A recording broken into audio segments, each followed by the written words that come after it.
vërtet që kemi bërë projektin. Është nënshkruar memorandumi me ministrinë, do të fillon ndërtimi shumë shpejt.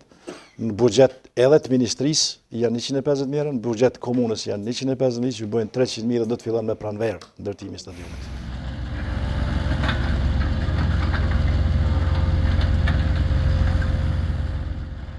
Nuk jam i sigurt për afatin dinamik që ka kompania, sepse këtë kontratë e menaxhon Ministria e Kulturës, jo komuna, dhe në përfundim, pasi të përfundon faza parë, ne do të kemi përsëri publikimin e fazës dytë të stadiumit në një vlerë rreth 300.000 €, në bashkëparticipim 150 komuna, 150 Ministria e Arsimit, për të filluar fazën e parë të ndërtimit të stadiumit. E gjithë vlera e stadiumit është një vlerë e madhe dhe nuk mund pretendojmë që do ta mbyllim në 2 vjeçarin e ardhshëm, sepse gjithë vlera ka një kost rreth 1 milion euro.